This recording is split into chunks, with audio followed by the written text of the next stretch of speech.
हुआ कुछ यूं कि जैसे ही सर जेजे थॉमसन फेमस होने लगे, तो हमने सोचा माय गॉड क्या बंदा है सर जेजे थॉमसन, इलेक्ट्रॉन उसने निकाल डाला। आ रहा है समझ में? तो बड़ा फेमस हो गया था। उसने अपना पेपर पब्लिश किया कि किस तरह से उसने कैथोड रे ट्यूब बनाई, कैथोड रे ट्यूब बनाने के बाद उसने किस तरह से इलेक्ट्रॉन की डिस्कवरी करी, क्या क्या एक्सपेरिमेंट करे, उसने सब बताया भाई साहब, वो फेमस हो गया था।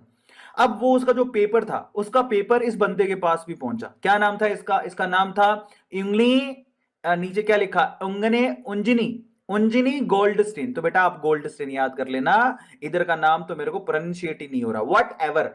तो हमारी जो उंजिनी गोल्डस्टेन है, इनके पास वो पेपर पहुंचा। कौन सा वाला? उनके पास पेपर पहुंचा सर जेजे थॉमसन वाला। उन्होंने बोला कि वाह यार, बड़ा इंटरेस्टिंग, बड़ा इंटेलिजेंट बंदा है यार, कुछ तो इसने किया है। तो देखिए क्या किया है। पर ये ऐसा बंदा था कि इसने सोचा यार मैं सिर्फ है ना, मैं सिर्फ देखूंगा नहीं, मैं करके बात को मानूंगा। मतलब मैं करके देखूंगा, मैं सीआरटी खुद बनाऊंगा और मैं करके देखूंगा कि वाकई में इलेक्ट्रॉन होता है। इस बंदे में इतनी जिज्ञासा थी। कई बच्चे तो ऐसे होते हैं, ठीक है यार देख लो बात खत्म। कई बच्चों में जिज्ञासा होती है, ये हुआ तो कैसे हुआ। तो ये उसी टाइप का बच्चा था, हालांकि शक्ल से बच्चा नहीं लग रहा, ठीक है, बट आप ऐसा मानो कि उसी उसी तरह का शैतान दिमाग था इसका कि मैं करके देखूंगा।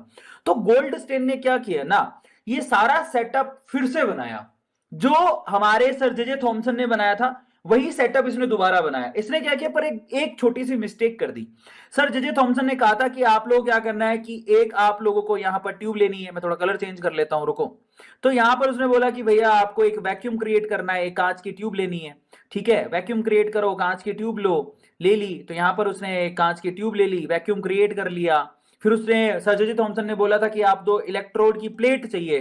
पर सर जेजे थॉमसन ने ये नहीं बताया था कि इलेक्ट्रोड की प्लेट आपको कौन सी लेनी है।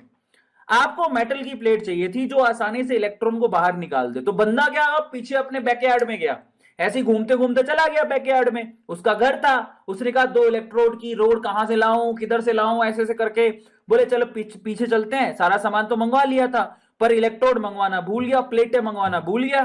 तो प्लेटें जब मंगाना भूल गया, बोले चलो बैकयार्ड में। हमारे बैकयार्ड में तो क्या होता है, भैंसें बंधी होती हैं, समझ में आ रहा है? उनके बैकयार्ड में भैंसें नहीं बंधी होती हैं। उनके, हमारे तो बैकयार्ड में कहा भैंसें होती हैं, चलो जो भी है। उनके बैकयार्ड में क्या था कि सामान पड़ा हुआ था, ठीक है। तो अपने बैकयार्ड का मतलब होता है अपने घर के पीछे एक कमरा था, घर के पीछे कमरे में जब वो गए तो उनको ना उस कमरे में ढूंढना था क्या, एक मेटल का प्लेट ढूंढना था, कि कोई मेटल का प्लेट मिल जाए जिसको मैं ना एक्सपेरिमेंट में लगा दूं। तो ढूंढते ढूंढते उनको कुछ नहीं मिल रहा था, कोई मेटल की प्लेट नहीं मिल रही थी। उनको मिला एक वॉश बेसिन, हाथ धोने का वॉश बेसिन। तुमने वॉश बेसिन देखा है? ऐसे करके वॉश बेसिन पड़ा हुआ था नीचे। और आपको भी पता है कि वॉश बेसिन में ना नीचे नीचे पानी को ड्रेन आउट करने के लिए यहां पर एक परफोरेटेड प्लेट लगी होती है। कभी देखे हो? मंजन करते हो कि नहीं करते हो? ब्रश करते हो सुबह सुबह उठ के, नालायकों? चलो, तो मेरे ख्याल से तुम मंजन ब्रश सब करते होगे, अगर पोटी जाते होगे तो हाथ तो धोते होगे। तो जब आप हाथ धोते हो तो वो किसमें धोते हो? वो आप धोते हो वॉश बेसिन में। तो वहां पर जब आप गए वॉश बेसिन में, जब आप गए तो वहां पर आपको नीचे दिखता होगा कि परफोरेटेड प्लेट, एक छेद वाली प्लेट लगी होती है जिससे पानी ड्रेन आउट होता है, वहां से बाहर निकलता है। तो वो जो प्लेट थी, वो दिखा यार ये तो मेटल है। आपको भी पता है कि वहां पर मेटल वाली एक प्लेट लगी होती है, तो आपको पता है। और उन्होंने कहा कि ना मेरे पास प्लेट तो है नहीं, इंतजार मेरे से हो नहीं रहा, मेरा तो एक्सपेरिमेंट है, मेरा एक्सपेरिमेंट रुक जाएगा। उसने वो वॉश बेसिन को तोड़ दिया। तोड़ने के बाद है ना वो प्लेट निकाल ली उसने, वो वाली प्लेट निकाल ली, बोले अब तो मैं इससे एक्सपेरिमेंट करके देखूंगा। आ रहा है आपको समझ में? तो प्लेट वो निकाल ली, परफोरेटेड प्लेट, और उस भाई ने वो परफोरेटेड प्लेट, वो छेद वाली प्लेट को इलेक्ट्रोड बना के लगा दिया भाई साहब ने। बात सुनना, बड़ा मजेदार था। तो उस बंदे ने क्या किया, परफोरेटेड प्लेट को यहां पर, वो छेद वाली प्लेट को यहां लगा दिया। वेरी इंटरेस्टिंग, कैथोड की जगह पे, ध्यान से सुनना, कैथोड की जगह पे लगा दिया भाई साहब ने, ठीक है। और फिर इसको एक बैटरी से जोड़ दिया, बैटरी के नेगेटिव टर्मिनल से परफोरेटेड प्लेट को जोड़ दिया। दूसरा तो कुछ मिल नहीं रहा था, तो उसने एक नॉर्मल प्लेट लगा दी, उसको पॉजिटिव टर्मिनल से जोड़ दिया और वही एक्सपेरिमेंट करने की कोशिश करी उसने। वैसे ही यस, यहां से करंट पास करी, यहां से करंट पास करते ही ये पॉजिटिव था, ये नेगेटिव था, तो यहां से जो इलेक्ट्रॉन है बेसिकली यहां से बाहर निकलने लगे।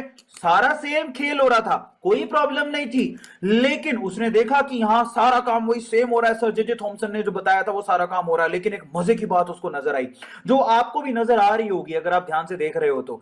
आप देखे हो कि जो जो आपको कांच की ट्यूब दिख रही है, उसके इस हिस्से में आपको एक ब्राइट ब्राइट स्पॉट दिख रहा है क्या सब लोगों को? आप अपनी चाइनीज आंखों को खोल के देखो, आप चाइनीज तो नहीं बोलेंगे, गंदा, इंडियन आंखों को खोल के देखो कि आपको इस कांच की प्लेट में पिछवाड़े पर, ये परफोरेटेड प्लेट है, उसके पिछवाड़े पे ब्राइट स्पॉट दिख रहा है, दिख रहा है। अब ये जो ब्राइट स्पॉट आपको दिख रहा है ना, उसको जब दिखा तो उसने कहा यार ये कमाल की चीज है, ये क्या है। अब आप मुझे बताओ कि कांच अगर चमक रहा है तो उसका रीजन क्या हो सकता है। अगर कांच चमक रहा है तो उसका रीजन ये, उसने दिमाग लगाया कांच, उसने ना कुछ और सोचा ना ताव, उस बंदे ने देखा कि भैया कैथोड के पीछे का जो कांच है वो चमक रहा है। अच्छा कैसे चमक रहा होगा भैया, जब कोई कांच चमकता है तो उसके पीछे का रीजन क्या होता है, उस पर कोई सन रे या फिर कोई रे आके टकरा रही है जिसकी वजह से वो रिफ्लेक्ट कर रहा है उसको, इसकी वजह से चमक रहा होगा। ये तो आपको पता है। तो उसने दिमाग लगाया, सामने क्या है, सामने एनोड है, तो इसका मतलब एनोड से रे आ रही होगी ऐसे ऐसे भागती हुई, और छेदों से बाहर निकल के, क्योंकि छेद थे, छेदों से बाहर निकल के ये कांच की प्लेट पे टकरा रही होगी, और इसका मतलब एनोड रे नाम की भी एक चीज होती है। Amazing. He is like oh my God, मैंने एनोड रे डिस्कवर कर ली। सर जेजे थॉमसन ने कैथोड रे डिस्कवर करी थी, मैंने एनोड रे। वो ये कहता है कि भाई साहब जब सर जेजे थॉमसन ये कह सकते हैं कि कैथोड से रे निकल सकती है, तो भैया एनोड से भी निकल सकती है, एनोड रे भी हो सकती है। और उसने ना आव देखा ना ताव देखा, सबको बुला लिया, बोले आओ आओ मैं तुम्हें दिखाता हूं, जैसे कैथोड रे होती है वैसे एनोड रे भी होती है, सबको पकड़ लिया, आओ दिखाता हूं। भाई साहब सबको बुला लिया। तो बोले कि उसने पता क्या तथ्य दिए, उसने तथ्य दिए कि भैया देखो मेरी बात सुनो। वो ये कहता है कि कोई एटम न्यूट्रल होता है, अब जेजे थॉमसन कहता है भैया उसमें इलेक्ट्रॉन है, तो उसमें बराबर मात्रा में प्रोटॉन या फिर पॉजिटिव चार्ज भी होएगा। बोले हाँ। तो उसने बोला कि ये कॉन्सेप्ट बिल्कुल सही है, और देखो यहां पर ब्राइट स्पॉट दिख रहा है। तो बोले कि एनोड रे जिसमें पॉजिटिव चार्ज होंगे वो आके टकरा रही है, तो ब्राइट स्पॉट आ रहा है। लेकिन उन्होंने बोला कि भैया तुम क्या प्रूव कर सकते हो इसको। जेजे थॉमसन ने सारे प्रूफ दिखाए। उस बंदे ने लोकेट वाला एक्सपेरिमेंट किया, उस बंदे ने रोटेशन वाला एक्सपेरिमेंट करके दिखाया, उसने प्रूव करके दिखाया कि भैया इलेक्ट्रॉन वाकई में होते हैं, दीज आर द पार्टिकल्स। तुम प्रूव करके दिखा सकते हो क्या, तुम्हारे पास कोई प्रूफ है क्या, या ऐसे ही तुम लोग हवा में बातें कर रहे हो। तो उसने बोला चलो ठीक है भैया हम प्रूव करके दिखाएंगे, हमारी तो मूंछों का सवाल हो गया है, मतलब तुम तो हमें ऐसे ही समझ लिए हो। तो उसने क्या किया, सारे एक्सपेरिमेंट करके देखे उस भाई ने भी। कैसे, उसने भी इसके बीच में एक लॉकेट लगाया, कुछ नहीं हुआ। उसने भी यहां पर मैं एक एक्सपेरिमेंट और बताता हूं, वो जो होता है ना बेसिकली, आपने कभी भी मेले में गए हो तो आप बच्चे लेके घूमते हो, तेज तेज भागते हो तो गोल गोल रोटेट करती है, जिससे पार्टिकल नेचर का पता लगता है। तो उसने ये गोल गोल घूमने वाली एक यहां पर चक्री लगाई, लेकिन वो चक्री घूमी नहीं, इलेक्ट्रॉन के केस में घूम गई थी, प्रोटॉन के केस में घूमी नहीं। आ रहा है समझ में। और वो कहां लगाई, वो यहां नहीं लगाई, उसको तो यहां पर दिख रहे थे ना ब्राइट स्पॉट, तो उसने यहां पर लगा के सारे एक्सपेरिमेंट करके देखे कि भैया अगर कोई रे होगी तो सारे एक्सपेरिमेंट सक्सेसफुल हो जाएंगे, लेकिन कुछ नहीं हुआ, कुछ नहीं हुआ। बाद में उसने माथा पकड़ लिया, उसने कहा भैया प्रोटॉन यानी कि एनोड रे नाम की कोई चीज नहीं होती। समझ में आ गया। लेकिन इस चीज को डिनाई भी नहीं कर सकती कि अगर किसी में नेगेटिव पार्टिकल होएगा तो उसमें पॉजिटिव पार्टिकल भी होएगा, इस चीज को डिनाई भी नहीं कर सकते। तो मैं आपको आपकी जानकारी के लिए बता दूं कि एनोड से कोई रे निकलती, बाद में जो कॉन्सेप्ट निकल गया है वो कुछ यूं था। होता कुछ यूं है कि जब इलेक्ट्रॉन यहां से निकल रहे हैं तो हवा के पार्टिकल से वो टकरा रहे होंगे, हवा के पार्टिकल से टकरा रहे हो तो यहां से हवा के पार्टिकल किसी, अगर सामने से इलेक्ट्रॉन आ रहा बहुत तेजी से, और इस पार्टिकल के, एयर के पार्टिकल के जब टकराएगा एनर्जी देगा तो यहां से इलेक्ट्रॉन बाहर निकल जाएंगे, और ये इलेक्ट्रॉन तो कहां जाएंगे, एनोड की तरफ जाएंगे। लेकिन जब इलेक्ट्रॉन बाहर निकलेंगे तो आपको पता है जो एयर का पार्टिकल वो खुद पॉजिटिवली चार्ज हो जाएगा। तो मतलब बेसिकली हुआ कुछ यूं कि जो एयर का पार्टिकल है वो पॉजिटिवली चार्ज हो गया इलेक्ट्रॉन के निकलने की वजह से। तो पॉजिटिव क्या है, that is absence of electron. अगर कोई पूछे कि प्रोटॉन क्या है, प्रोटॉन की कुछ खुद की एग्जिस्टेंस नहीं है, that is only absence of electron. लिख लो, this is only absence of electron. Electron की एब्सेंस को ही प्रोटॉन कहा जाता है, स्ट्रेट फॉरवर्ड, समझो। आ रहा है समझ में। और वही पॉजिटिव चार्ज इन छेदों से बाहर निकल निकल के सामने टकरा रहा था, सामने टकराने की वजह से खूब टकराएगा तो ऑब्वियसली ये चमकेगा तो सही। आ रहा है समझ में, ये रीजन था। तो एनोड रे टाइप का कुछ नहीं होता, कैथोड से रे निकलती है लेकिन एनोड से कोई रे नहीं निकलती है, सब झूठी बातें हैं। हाँ, एब्सेंस ऑफ इलेक्ट्रॉन को प्रोटॉन कहा जाता है, सिंपल सी बात है, यही प्रोटॉन का डेफिनेशन है। और फाइनली कोई एनोड रे टाइप की चीज नहीं होती। क्वेश्चन है एनोड रे होता है, कोई एनोड रे टाइप की चीज नहीं होती, सब फालतू की बातें हैं, आप लोग ध्यान रखिएगा।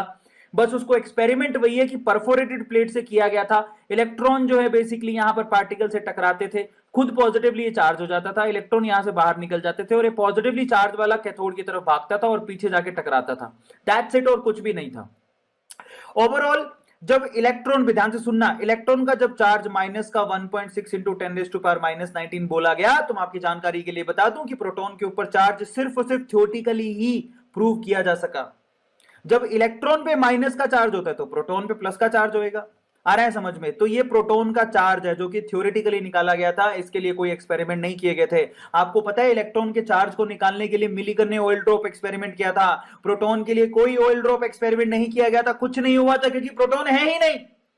जो चीज है ही नहीं उसको हम लोग कैसे दिखाएंगे भाई, कैलकुलेशन कैसे करेंगे उसकी? अमामिया, nothing possible. So try to understand कि भैया प्रोटॉन टाइप की कोई चीज नहीं होती। बस ऐसा बोला है कि इलेक्ट्रॉन पे अगर चार्ज होता है माइनस का 1.6 इंटू 10⁻⁻19 तो प्रोटॉन का चार्ज होता है प्लस। अब आप कहोगे सर प्रोटॉन के तो मास भी निकाला गया, तो बेटा मास ऐसे निकाला गया, देखो हाइड्रोजन के बारे में तब तक स्टडी हो चुकी थी। अब हाइड्रोजन में सबको पता था कि एक इलेक्ट्रॉन होता है तो उसमें एक ही प्रोटॉन होता है और उसमें न्यूट्रॉन 0 होते हैं, ये पता लग चुका था। तो अगर मैं इस हाइड्रोजन में से इलेक्ट्रॉन निकाल दूं तो पीछे क्या बचेगा? प्रोटॉन। तो बेसिकली क्या किया गया मैं आपको बताता हूं। अगर आपको प्रोटॉन का मास निकालना है तो आप क्या करोगे? हाइड्रोजन एटम का मास ले लो। हाइड्रोजन एटम का मास तो निकालना सीख गए थे सब, तब तक हो चुका था। उसमें से क्या करो? इलेक्ट्रॉन के मास को माइनस कर दो। हाइड्रोजन एटम के मास में से जब इलेक्ट्रॉन के मास को निकाल दोगे तो प्रोटॉन का मास निकल के आएगा, और वो प्रोटॉन का मास ऑलमोस्ट हाइड्रोजन एटम के मास के बराबर ही था, क्योंकि इलेक्ट्रॉन का मास तो नेग्लिजिबल होता है। तो 1.67 इंटू 10⁻⁻27 kgs ये आया था प्रोटॉन का मास। तो मेरी बात को समझना, प्रोटॉन नाम की कोई चीज नहीं होती, एनोड रे नाम की कोई चीज नहीं होती, बट हम उसको झुटला भी नहीं सकते, क्योंकि नेगेटिव होएगा तो पॉजिटिव होएगा। आपको मैं बताता हूं कि जानकारी के लिए, जब आप इंजीनियरिंग में जाओगे ना आगे क्लासेस में, या फिर जो भी आप पढ़ने जाओगे वहां पर अगर आपको सीखने को मिले तो आपको बताता हूं, वहां पर पॉजिटिव चार्ज को होल बोला जाता है, होल।